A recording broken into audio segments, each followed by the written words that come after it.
Welcome back to Management 2020. In this video, we'll talk about writing processes. So our main goal here is to define that there is more than one writing process. And although the textbook describes a common writing process, and those can be helpful stages, writing is adjusted all the time, and not every writing task follows all those stages in the same way. But we will go through all of these common stages and talk about strategies and skills that can make writers more successful by accessing those stages. So this idea of writing processes, there's absolutely more than one writing process. Each task may require a different writing process, and each person is going to tailor their own individual writing process. It's going to be different from a coworker's stage. So we need to find what works for us, and we need to always be open to trying new strategies to help us be more successful, and adapting our style to fit different purposes. Writing an email might be a very quick, where all of those stages of the process happen within a matter of a minute or two. Whereas report writing might require more time. It might be more collaborative. Lots of people are going to be involved in that process. Writing a research paper is much longer. It's going to take more time doing the research, the note-taking, the synthesizing before you even get into a drafting stage. And then even something that we think of as maybe not writing, giving a presentation, that involves a lot of writing. It's going to go through many of these similar pre-draft writing stages in order to create a document or even an oral text that is ready for an audience. So here are some common writing stages. The idea of pre-writing. What do you do to collect information and sort through your ideas? Outlining is really the planning stage, taking those ideas and giving them order and structure, and then finally getting ready to draft. Now, with certain types of situations, that pre-writing and outlining is going to happen all mentally. But with other types of projects, it can't. There's just too much information. You can't hold it all mentally. You need to use documents to help you organize and sort through that information. After you've drafted, then we go through these processes of revising, reviewing, and then we get into what we call maybe proofing and editing stages before the final stage, which is publishing, deciding who, when, and how to share that writing. And I use that word publishing by focusing on the root there, public, right? Making your writing public, sharing it with someone beyond yourself, beyond the author. And so sending an email is publishing. Delivering a report to your boss is publishing. In the same way that creating a book and going through an official publisher channel is also publishing. When we think about pre-writing, there are many different strategies that writers may use to help them generate ideas for what they need to write about, what's appropriate, what kinds of information the audience needs, what kind of information you already know, and what kind of information you need to gather in order to be able to provide the audience with what they need to know. And so you may be familiar with some of these terms, but I just want to go over them and help you recognize that which ones might already be part of your writing process and which ones you might want to incorporate the next time you go through a pre-writing stage. So the first one is brainstorming. We're all pretty familiar with this, and brainstorming is maybe a really general term, but it just means coming up with ideas that respond to the task or the purpose that you have for writing. Sometimes brainstorming is a personal endeavor. Sometimes it's collaborative.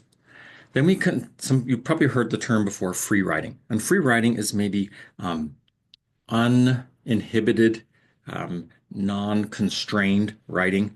You can do it on paper, you could do it with the keyboard.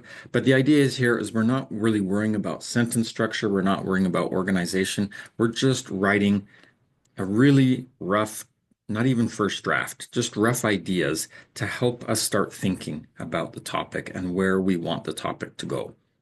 Another way to do this is listing, right? Instead of writing maybe full sentences and ideas, it's maybe just keywords or phrases that you can generate about the topic. And again, it could be on computer, could be on paper. Mind mapping, in maybe a very simple sense, this graphic on the screen is a bit of a mind map, but mind mapping usually is something with a little more structure, where you think about what is the core idea or purpose, and then you allow yourself to sort of branch off with additional bubbles or nodes, kind of like a network diagram, about what are the other topics, and then what are the subtopics within those topics. And for some people, this can be a great way to see the connections between their ideas and where they may want to focus. Note taking is another one, especially if you need to collect information in order to be able to accomplish your writing task. Taking notes from interviews with people, taking notes from articles or books that you need to read.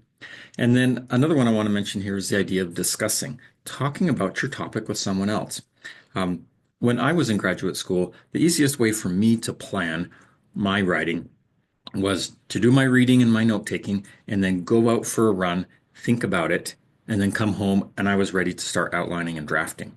And that thinking process of going out for a run helped me sort through the ideas and do what's essentially we can kind of see there the narrowing, right? Making my ideas more focused, deciding what I need to keep. That doesn't work for everyone. A friend of mine from grad school, when she was at that stage in the process, she would say, Rob, I need you to come over to my office. I need to talk about my research paper with you. And so I go to her office. She had a whiteboard. I sat down in a chair. She talked for 15 minutes. I barely even said anything. And at the end, she says, wow, Rob, that was so helpful. I really appreciate your time to coming in and discussing this with me. Okay, we didn't discuss anything. She talked at me, but that was the process she needed in order to sort through what she had been studying and note taking, and in order to then figure out how she wanted to make it narrow her topic and organize her ideas. So we all have different preferences and different ways we interact with information and with each other. And the goal here is to find what are the processes that work best for you. But ultimately, after we've generated all these ideas and we have these notes, we need to do the narrowing. And that narrowing then leads into the next stage, which is outlining.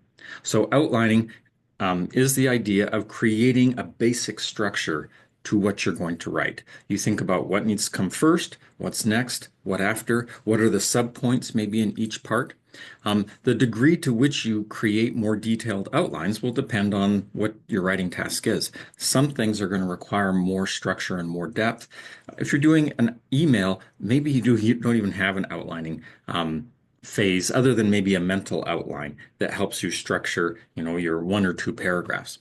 The diagram at the right here can be another way to help you kind of transition from the ideas to the outlining stage. And this could be something that's similar to, you may have heard before in a writing class, a research matrix or a synthesis matrix.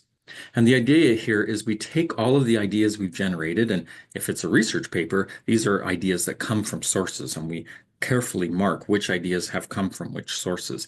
And then we can kind of organize them to what degree do all of these sources and these ideas relate to the different subtopics or questions or tasks that I have to accomplish in my writing. And the more we organize in the research matrix, then the easier it is to fit the ideas in. And again, if it's a research paper, to fit in the citations as part of the outline. And this is really the plan for the paper. The more we can do outlining, the more we have a clearer plan, and the easier it will make our drafting process. People that are good at creating detailed outlines often don't have to go back to their sources. They don't have to do fewer revisions because they've spent more time in the planning stage. But once you're planned, then you can start drafting. And ideally, a good draft works from an outline.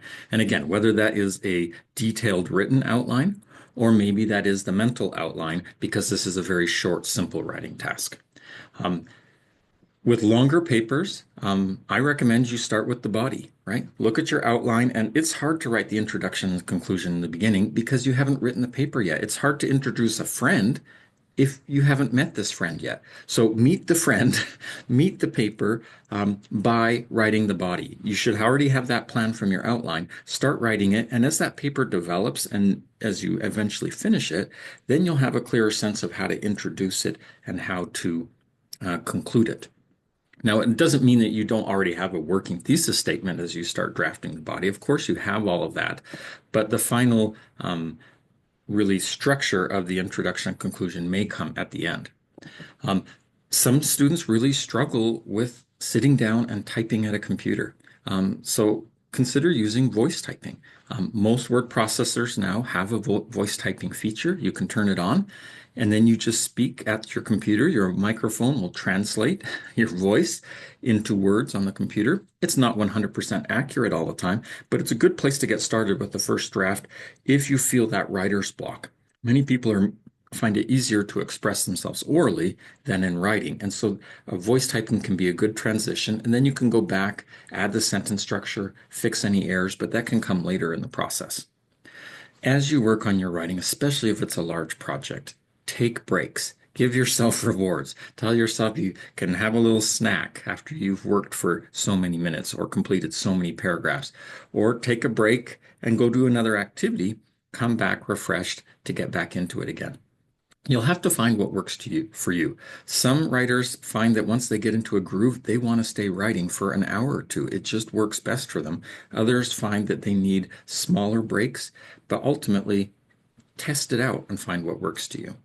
Um, and of course, sometimes you just need to stop and just reread what you wrote and just make sure that it's following your plan, that your plan is still good based on the information you have and how the writing is flowing, and that you're staying on target.